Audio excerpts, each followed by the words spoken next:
Kooti enkulu e Masaka eriko abasajja babiri besindise mu nkomyo bakulunguleyo buli omu emyaka egisoba mu 13 nga bano basingisiddwa emisango okuli ogw'okubbisa Eryaanyi n'ogw'okujjula ebitannajja. Bino bibadde mu kooti enkulu e Masaka ebadde ekubirizibwa omulamuzi Victoria Nakintu Katamba ng'ono asingisizza omusibe Kamukama Yasin ku misango gy'okukabasanya omwana ow'emyaka 4. Omusango guno Kamukama yaguzza ng'ennaku z'omwezi 10 omwezi ogwa Julayi mu mwaka gwa 2019 ku bizinga by'Essese ng'ono yadyekadyeka omwana ono n'ekikomando n'oluvannyuma n'amutwala mu loogi n'amusobyako. Omulamuzi era ayongeddeko nti tewali kuwannaanya obujulizi bwonna bulaga nti Kamukama omwana ono yamusobyako bw'atyo kwe kumusingisa omusango guno. Offense of aggravated defilement of NRM contrary to section 129 subsections 3 and 4A of the Penal Code Act and hereby accordingly convict him of the offense. Omuwabi wa gavumenti ali mu musango guno Nuwa Kunya asabye omulamuzi awe Kamukama ekibonerezo ekikambwe olw'ekikolwa kye yakola ekitali kya buntu kuba n'ensolo tezeeyisa bwe zityo. Looks at a man of his size go with a baby of 4 years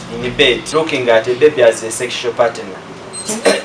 What I'm trying to say is that this man is more of a beast than a human being because even domestic animals don't sexually assault their younger ones. Kyokka Kamukama yeegayiridde omulamuzi amubeerere wa kisa amute asobole okugenda okusaba ensimbi mu bantu ez'okujjanjaba eriiso lye kubanga erimu lyafa wabula omulamuzi tawuliriza kusaba kwe. Zeeko emyezi 3 w'ekitiibwa omulamuzi nangenza okulongoosebwa liiso naye sente zambula era navaayo tebalirongoosezza. Ate nsaba ekkooti embeera yasisa bwe mba nzize ebweru nsobola okunoonya ssente nennongoosebwa eriiso n'ensobola n'okulabirira famire yange. Serve a sentence of 13 years, 5 months and 13 days starting today. The prison's officials are hereby directed to secure his eye treatment and operation at Mulago Hospital, Kampala. Mu kooti y'emu omulamuzi Nakintu era Ekalize Kalungi Fred ow'emyaka 32 mu nkomyo olw'okubba yingini ku nnyanja n'obutimba nga yeeyambisa emmundu. Omulamuzi ategeezezza nti tayinza kuta Kalungi kuddayo kulya butaala kuba emmundu gye yeeyambisa mu kubba terabikanga nga singa addayo n'alya butaala yaliddamu okukwatagana ne banne ne baddamu buto okutigomya abalunnyanja.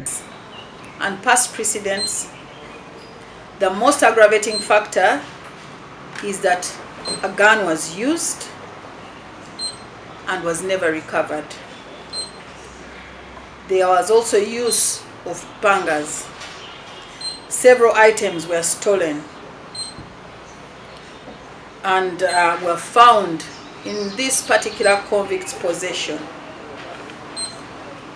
He also lacked any remorse during the trial. Kyokka Kalungi asabye omulamuzi amubeerere wa kisa amute asobole okugenda mu maaso n'enteekateeka ze ez'okufulumya ekitabo ekikwata ku bulamu bw'omusibe. Embeerere ya kisa tenzira ebweru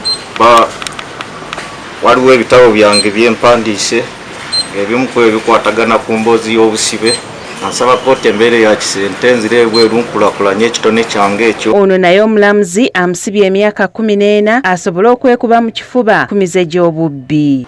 He is sentenced to a term of imprisonment of 13 years, 8 months starting today.